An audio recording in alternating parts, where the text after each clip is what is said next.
To get to the bottom of any crash, what you need to look at is actually pretty simple. You see, while economists, experts, YouTubers, authors, and bloggers all like to make complicated predictions regarding the real estate market, what it all really boils down to is inventory. How many houses are for sale? This simple fact is the ultimate driver for figuring out whether or not a crash can unfold. To understand what it takes, we can look at some recent history and then compare it to what is happening right now. During the most significant real estate downturn in recent memory, the 2008 crash, the underlying factors can be clearly seen in an inventory graph developed by Bill McBride. This graph, dating back to 2002, uses a blue line to depict the year-over-year changes and a red line to show the actual count of existing homes on the market. Evidently, from 2005, homes across the United States began to linger unsold, as indicated by the rising inventory levels. By 2007, the red line highlights that we reached a surplus of 7 months of supply, setting the stage for the downturn.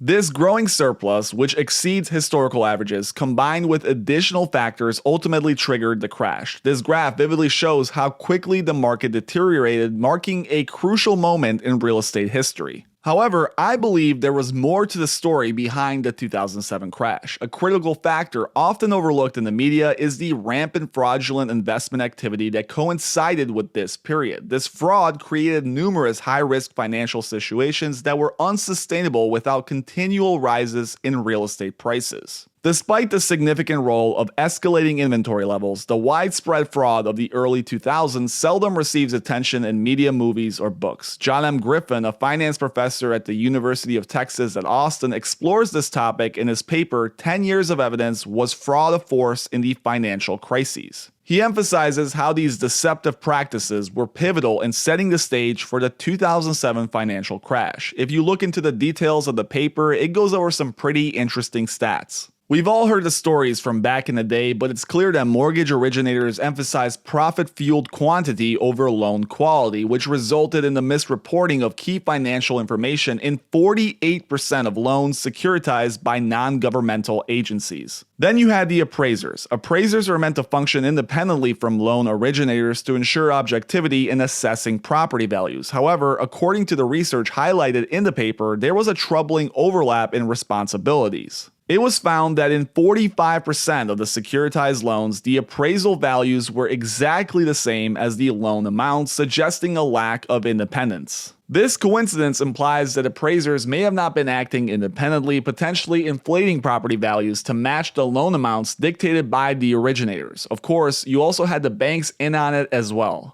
Investment bank underwriters back then were earning more by securitizing low-quality loans with high interest rates and falsely presenting them to investors as high-quality securities. And finally, the credit agencies who were responsible for marking these mortgage-backed securities started adjusting their standard rating models. From the top down, the entire real estate ecosystem was essentially one massive fraud, and it functioned fine for years. But once this pileup of inventory began happening, these two things created the perfect recipe for disaster. And I want to emphasize the importance of the fraud portion. Professor Griffin summarizes it perfectly by saying a lot of academics think that conflicts of interest and fraud are things the media like to talk about, but they're not of major economic importance. This paper and all the research that it summarizes says the opposite, that they did play a major role in the financial crises. Checks and balances are supposed to be in place, but a lot of them don't work. If you've ever heard of Matthew Cox, he's a prime example from that era. Cox was a mortgage broker in the early 2000s, and his stories reflect the rampant issues in real estate hotspots across the United States at the time. He was one of the few people who was actually sentenced, and he was released in 2019.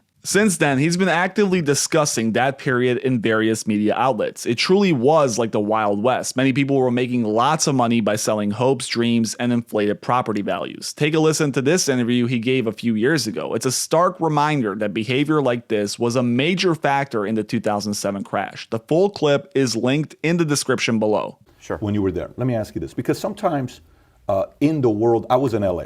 And when I was in LA, I mean, Countrywide, New Century, you remember these guys? Yeah. Guys are making $400,000, $500,000, $600,000 per month is what they're making. And it's no income, no assets, creative financing, don't worry about it. Everyone's got a 720, 740, all this other stuff. Some of the guys that did it right came from a place that taught the right habits. Some of the guys that picked up the bad habits came from a place that was very normal to have the bad habits. Would you say you picked up some of those bad habits from being at Eagle, or even prior to that, you kind of figured out some creative ways to make money, even as a kid in high school or coming out of high school? Yeah, I know. I really didn't. It was definitely at Eagle, and it started with the manager of the store, and she was making money. She was closing loans. I was desperate to make money. I was desperate not to end up living in my parents' spare room, and I just slowly it just started creeping up on me. Before you knew it, it was just all consuming. I mean, I and look, I enjoyed it. The fact of the matter is that getting over on somebody on the banking industry, on an underwriter, and kind of faking them out or something. There's a certain I guess perverse pleasure in that. You feel good, you feel smart, you feel sharp. Like, wow, I really did something. The loan closes, you make a chunk of money, and it just got bigger and bigger, expanded from there. And of course, my brokers are all doing it now, and there's so many people in the industry. Subprime was so corrupt at the time.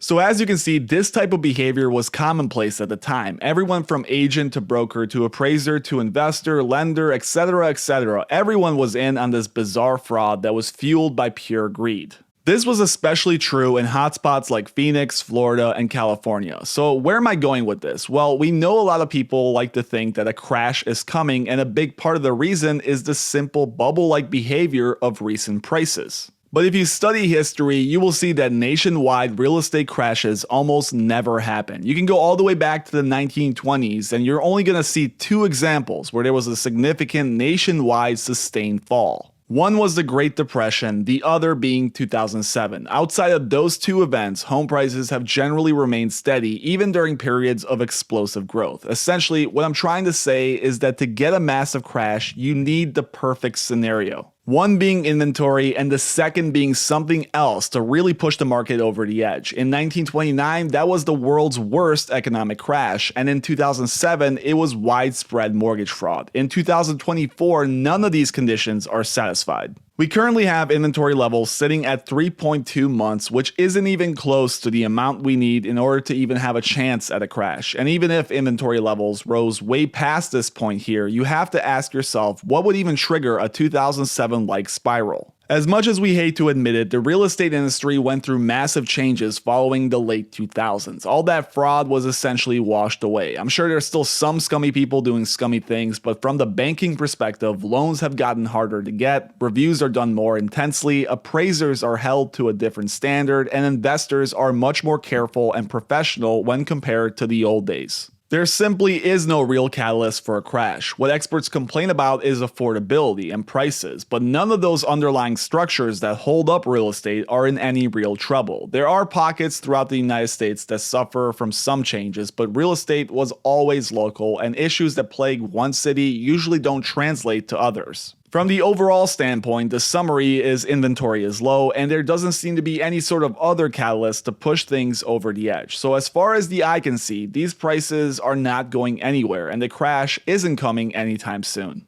Thank you guys for watching. As always, please make sure you hit that like and subscribe button if you enjoyed it, and let me know in the comments below what you think about this no crash take.